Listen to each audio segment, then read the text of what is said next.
ಸ್ತ್ರೀ ಸ್ವಾವಲಂಬಿ ಕನಸುಗಳನ್ನು ನನಸಾಗಿಸಲು ರಾಜ್ಯ ಕಾಂಗ್ರೆಸ್ ಸರ್ಕಾರ ಪ್ರಾರಂಭಿಸಿದ ಶಕ್ತಿ ಯೋಜನೆಯಲ್ಲಿ 500 ಕೋಟಿ ಉಚಿತ ಪ್ರಯಾಣವಾಗಿರುವುದು ಸಂಭ್ರಮದ ಸಂಗತಿಯಾಗಿದೆ ಎಂದು ಸಂಸದ ಶ್ರೇಯಸ್ ಪಟೇಲ್ ತಿಳಿಸಿದರು.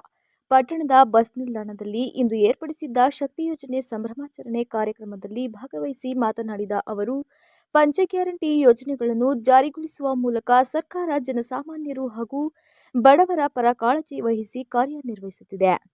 ತಾಲೂಕಿನಲ್ಲಿ ಗೃಹಲಕ್ಷ್ಮಿ ಯೋಜನೆ 99.5% ಜಾರಿಯಾಗಲು ಅಂಗನವಾಡಿ ಕಾರ್ಯಕರ್ತೆಯರ ಶ್ರಮ ಕಾರಣವಾಗಿದೆ. ಗ್ಯಾರಂಟಿ ಯೋಜನೆಗಳ ಅನುಷ್ಠಾನ ಸಮಿತಿ ಅಧ್ಯಕ್ಷರು ಯೋಜನೆಗಳನ್ನು ಬಡವರಿಗೆ ತಲುಪಿಸಲು ಪರಿಶ್ರಮ ವಹಿಸಿದ್ದಾರೆ. ಯೋಜನೆಗಳ ಕುರಿತು ಜನಸಾಮಾನ್ಯರಲ್ಲಿ ಅರಿವು ಮೂಡಿಸುವ ಕಾರ್ಯ ಇನ್ನಷ್ಟು ನಡೆಯಬೇಕು ಎಂದರು.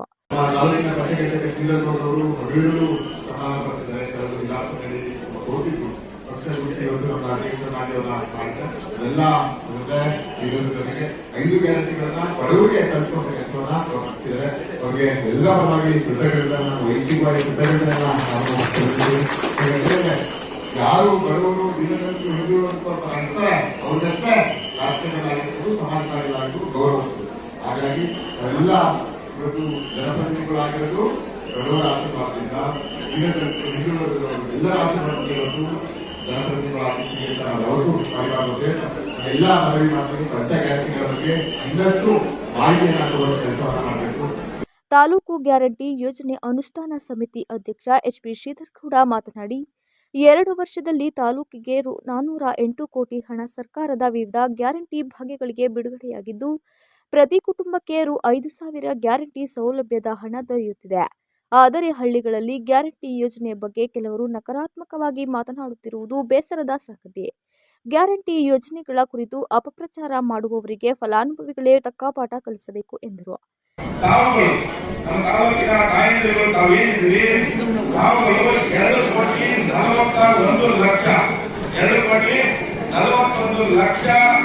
ಫಲಾನುಭವಿಗಳು ಅಂದ್ರೆ 10 ಸಾರಿ ನಾವು ಉಚಿತವಾಗಿ ಹೋರಾಟಗಳನ್ನ ಮಾಡಿರ್ತಕ್ಕಂಥದ್ದು. 2,41,00,000 ಸಾರಿ ಉಚಿತವಾಗಿ ಹೋರಾಟವನ್ನು ಮಾಡಿರ್ತಕ್ಕಂಥದ್ದು. ಇದಕ್ಕಾಗಿ ತಾವುಗಳು ಏನು ಹೋರಾಟವನ್ನು ಮಾಡಿದ್ರಿ, ಇದಕ್ಕಾಗಿ ನಮ್ಮ ಸರ್ಕಾರ 98 ಕೋಟಿ 68 ಲಕ್ಷ ರೂಪಾಯಿಗಳನ್ನ ಅಷ್ಟೇ 98 ಕೋಟಿ ಜೂನ್ ಎಂಡಿಗೆ ಈ ತಿಂಗಳು ಇಲ್ಲಿ ಬಂದ್ರೆ 100 ಕೋಟಿಯಷ್ಟು ಪ್ರಯಾಣವನ್ನ ತಾವುಗಳು ಮಾಡಿರ್ತಕ್ಕಂಥದ್ದು ಉಚಿತವಾಗಿ. ಯಾಕ ನೀವು ದುಡ್ಡಾಗಿದೆ 100 ಕೋಟಿ ಕೊಡಬೇಕಾಗಿತ್ತು. ಸರ್ಕಾರ 100 ಕೋಟಿ ಕೊಟ್ಟಿದೆ. ತಾವುಗಳು ಖುಷಿಯಾಗಿರ್ಬೇಕು, ತಾವುಗಳು ಓಡಾಡಬೇಕು, ನಮ್ಮ ಶಕ್ತಿ ಬರಬೇಕು, ನಮಗೆ ಹುಷಾರಿಲ್ಲ ಅಂತ ಆಸ್ಪತ್ರೆಗೆ ಹೋಗ್ಬೇಕು, ಮತ್ತೊಂದು ವ್ಯಾಪಾರ ವಹಿವಾಟು ಏನಾದ್ರು ತರೋದು ಮತ್ತೊಂದು ಎಲ್ಲರಿಗೂ ಕೂಡ ತಾವು ಸಂತೋಷದಿಂದ ಓಡಾಡಬೇಕು ಅಂತ ಹೇಳಿ ನಮ್ಮ ಸರ್ಕಾರ ಇದುವರೆಗೂ ಕೂಡ 100 ಕೋಟಿ ಹಣವನ್ನು ನಮ್ಮ ತಾಲೂಕು ತಂದೂರಿಗೆ ಕೊಟ್ಟಿರ್ತಕ್ಕಂಥದ್ದು. ಇದು ಅವೆಲ್ಲ ಹೆಮ್ಮೆ ಪಡ್ತಕ್ಕಂಥ ವಿಚಾರ ಅಂತಕ್ಕಂಥ ಮಾತನ್ನ ಸಂದರ್ಭದಲ್ಲಿ ಹೇಳ್ತಾ, ಒಟ್ಟಾರೆಯಾಗಿ ನಮ್ಮ ತಾಲೂಕಿಗೆ 426 ಕೋಟಿ 2 ವರ್ಷದಲ್ಲಿ 426 ಕೋಟಿಯಷ್ಟು ಬಹಳ ದೊಡ್ಡ ಮೊತ್ತದ ಹಣವನ್ನ ನಮ್ಮಗಳಿಗೆ, ನಮ್ಮ ತಾಯಿಗಳಿಗೆ, ಮಹಿಳೆಯರಿಗೆ ತಾವುಗಳು ಸಂತೋಷವಾಗಿರ್ಬೇಕು ಅಂತಕ್ಕಂಥ ಕಾರಣದಿಂದಾಗಿ ಇವತ್ತು ನಮ್ಮ ಸರ್ಕಾರ ಕೊಟ್ಟಿದೆ. ಕೆಲವರು ನಮ್ಮ ಊರುಗಳಲ್ಲಿ ಕೆಲವರು ಸ್ವಲ್ಪ ನೆಗೆಟಿವ್ ಆಗಿ ಮಾತನಾಡ್ತಾ ಇದ್ದಾರೆ. ಹೌದಲ್ಲ, 426 ಕೋಟಿ ಉಳ್ಳಾಗದ ವಿಚಾರನ ಯಾವಾಗ ಯೋಜನೆ ತರಲಿಕ್ಕಾಗಿತ್ತು, ಯಾವಾಗ ಯಾವ ಸರ್ಕಾರವನ್ನು ಕೊಡ್ಲಿಕ್ಕಾಗಿತ್ತ? ಒಂದು ತಾಲೂಕಿಗೆ 426 ಕೋಟಿನ ಇಷ್ಟೊಂದು ಯೋಜನೆಯನ್ನು ಕೊಟ್ಟಿದ್ರು ಕೂಡ ಕೆಲವರು ನೆಗೆಟಿವ್ ಆಗಿ ಮಾತನಾಡ್ತಕ್ಕಂಥ ಪ್ರಯತ್ನವನ್ನು ಮಾಡ್ತಾ ಇದ್ದಾರೆ. ದಯಮಾಡಿ ತಾವುಗಳು ಮನಸ್ಸಾಕ್ಷಿಯಾಗಿ ತಾವೆಲ್ಲ ಕೂಡ ಹೇಳಬೇಕು. ನಮಗೆ ಅನುಕೂಲ ಆಗಿದೆಯಾ ಯೋಜನೆಯಿಂದ? ಆಗಿದೆಯಾ ಇವಾಗ? ಆಗ್ತಾ ಇದೆಯಲ್ಲ? ಯೋಜನೆ ಸಂತೋಷ ತಂದಿದೆಯಲ್ಲ ತಮಗೆಲ್ಲ? ಹೌದಲ್ಲ?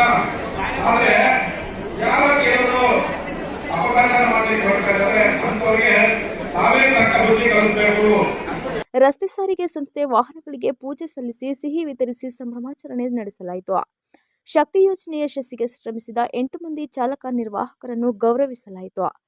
ತಹಶೀಲ್ದಾರ್ ಕೆಸಿ ಸೌಮ್ಯ, ತಾಲೂಕು ಪಂಚಾಯಿತಿ ಇಒ ಶ್ರೀನಿವಾಸ್, ಬಿಇಒ ನಾರಾಯಣ್, ತಾಲೂಕು ಆರೋಗ್ಯಾಧಿಕಾರಿ ಪುಷ್ಪಲತಾ, ಸಾರಿಗೆ ಸಂಸ್ಥೆ ಘಟಕ ವ್ಯವಸ್ಥಾಪಕರಾದ ಶ್ರುತಿ, ಮಹೇಂದ್ರ, ಪಟ್ಟಣ ಪಂಚಾಯಿತಿ ಉಪಾಧ್ಯಕ್ಷ ಸುಭಾನ್ ಶರೀಫ್, ತಾಲೂಕು ಕಾಂಗ್ರೆಸ್ ಅಧ್ಯಕ್ಷ ಸೋಮಶೇಖರ್, ನಗರ ಯೋಜನಾ ನಿರ್ದೇಶಕ ಗುರುಮೂರ್ತಿ, ಮಹಿಳಾ ಕಾಂಗ್ರೆಸ್ ಅಧ್ಯಕ್ಷೆ ಲಕ್ಷ್ಮೀ ಲಕ್ಷ್ಮಣ್, ಗ್ಯಾರಂಟಿ ಅನುಷ್ಠಾನ ಸಮಿತಿ ಉಪಾಧ್ಯಕ್ಷರು, ಸದಸ್ಯರು ಉಪಸ್ಥಿತರಿದ್ದರು.